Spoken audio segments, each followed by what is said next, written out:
ابھی جو ساری صورتحال چل رہی ہے، اب کسی نہ کسی کروٹ تو اس اونٹ نے بیٹھنا ہے.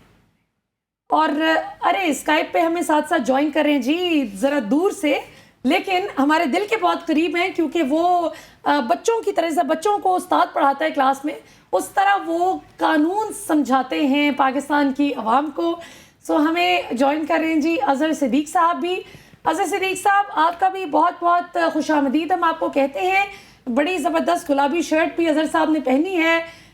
خوش رہیں جی اظہر صاحب، آپ پاکستان سے دور ذرا ٹھنڈی ہواؤں میں ہیں. آپ سے پوچھتے ہیں کیسا موسم ہے برطانیہ کا. احسان صاحب آپ سے گفتگو شروع کرتے ہیں. آپ کیسے دیکھتے ہیں آگے کیا صورتحال بنتی ہوئی نظر آ رہی ہے؟ توشہ خانہ کیس جو ہے اب وہ بڑے ڈیسائسو مرحلے میں آ رہا ہے. ٹرائل کورٹ کی جانب سے اب ایک فیصلہ بھی آ گیا کہ وہ مینٹینیبل ہے. پہلے انہی جج صاحب نے کہا تھا، دلاور صاحب نے، ہمایوں دلاور صاحب نے، کہ نہیں ہے، یہی فیصلہ انہوں نے دیا تھا کہ مینٹینیبل ہے، جس کو چیلنج کیا گیا تھا. تو کیا یہ قانونی طور پر درست بات ہے کہ انہی کے پاس ہی آ گیا؟ دیکھیں چیز یہ ہے کہ ایک لا کا پروسیس ہے، اور اس پروسیس کے اندر جو ہے الیکشن کمیشن نے ایک انیشیٹو لیا، اس نے اپنی ایک انکوائری کی. اس انکوائری کے اندر پھر اس نے ایک ریفرنس بنایا، اور ریفرنس بنا کے جو ہے وہ لا کے اندر جو سیکشن 174 ہے الیکشن ایکٹ کا، اس کے اندر انہوں نے بچھوایا جو ڈسٹرکٹ اینڈ سیشن جج کو، اور آگے سے ایڈیشنل سیشن جج کو اس کی انٹرسٹمنٹ آئی. اس کے بعد یہ ہے کہ پروسیڈنگ سٹارٹ ہوئیں. ان پروسیڈنگ سٹارٹ ہونے کے بعد جو ہے جو اگلی چیز آئی وہ انڈائٹمنٹ بھی اس چیز کے اندر آئی، اور اس کے بعد اس کی ایڈمیزیبلٹی کو ہائی کورٹ اسلام آباد کے اندر چیلنج کیا گیا کہ ان کے پاس کی مینٹینیبل نہیں ہے. ہائی کورٹ اسلام آباد نے ایک فیصلہ دیا، اور فیصلے کے بعد جب چیز سامنے آئی تو انہوں نے اس چیز کو ریمانڈ کیا، اور ریمانڈ کر کے دوبارہ ایڈیشنل سیشن جج کو کہا کہ آپ اس کو 7 دن کے اندر اس کی مینٹینیبلٹی جو ہے اس کا فیصلہ کریں. اس کے بعد یہ ہے کہ وہ آج کل اس کا فکس تھا، اس فکس کے اندر انہوں نے اس کا ایڈمیزیبلٹی کو ایکسیپٹ کیا، لیکن simultaneously chairman P T I نے جو ہے اسلام آباد ہائی کورٹ کا فیصلہ جو ہے وہ سپریم کورٹ آف پاکستان کے اندر چیلنج کیا ہے. اور تو سپریم کورٹ آف پاکستان جو ہے وہ تو پہلے سے کر رکھا ہے نا، وہ اس کے اندر ہے ایڈمیزیبل، جو ہائی کورٹ سے آلریڈی چیزیں چل رہی ہیں جی. تو اب اس کے اندر یہ ہے کہ یہ چیز ایک لیگل بیٹل ہے، چلتی رہے گی، جس کے اندر ابھی یہ ہے کہ جو انہوں نے کل فیصلہ کیا ہے وہ ڈیفینیٹلی دوبارہ چیلنج کیا جائے گا اسلام آباد ہائی کورٹ کے اندر، اس گراؤنڈ کے اوپر کہ ہمارے لائر کو موقع نہیں دیا گیا، اسے سنا نہیں دیا گیا، اور وہ دونوں پارٹیز کو سن کے ایک فیصلہ آنا چاہیے تھا، اور پھر ہائی کورٹ جو ہے اس کے اوپر ایک فیصلہ کرے گی. تو اٹس اے لانگ بیٹل. وہ اس طرح نہیں ہے کہ آپ یہ سمجھیں کہ جس طرح یہ کل کی ایک میڈیا ہائپ بنی ہوئی ہے کہ جی بہت جلد اس چیز کا فیصلہ ہوگا، اور اس چیز کے اندر جو ہے کسی کو کوالیفائی یا ڈسکوالیفائی کا ایک فیصلہ ہے. اس کا جو بھی فیصلہ آئے گا وہ ڈیفینیٹلی چیلنجیبل ہے، اور انہوں نے جو فیصلہ کرنا ہے وہ to the extent of criminal proceedings کرنا ہے. الٹیمیٹلی جو ہے وہ 631P کا جو پروسیڈنگز ہے، it's a long journey to go. جی بالکل صحیح.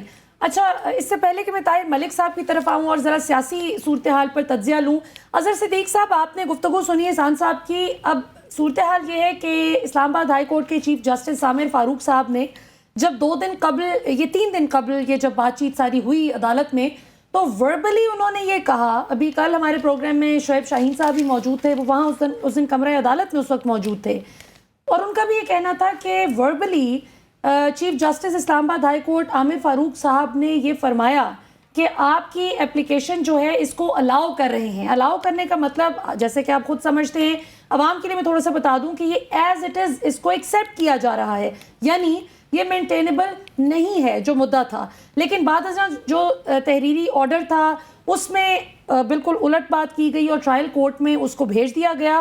اب یہ بتائیے کہ ہمایوں دلاور صاحب کے پاس ہی واپس کیس کا چلے جانا سنوائی کے لیے، جنہوں نے ایک فیصلہ دیا تھا جس کو چیلنج کیا گیا تھا، آپ قانونی طور پر اس کو کس طرح دیکھتے ہیں؟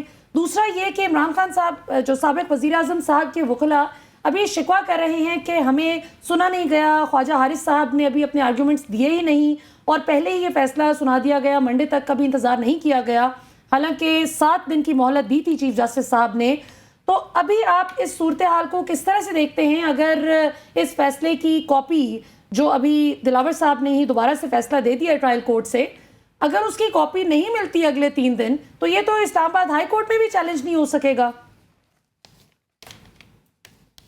اظہر صدیق صاحب. ملیحہ، بنیادی طور پر اس کیس کے اندر میں وکیل بھی ہوں عمران خان صاحب کا، اور سمجھنا ہے ابھی تک ہم سب ذرا کیس کو سمجھ نہیں پایا ہے. اگر میں تھوڑا سا وقت ملے گا تو میں عام آدمی کے لیے سمجھا دیتا ہوں کیس ہے کیا.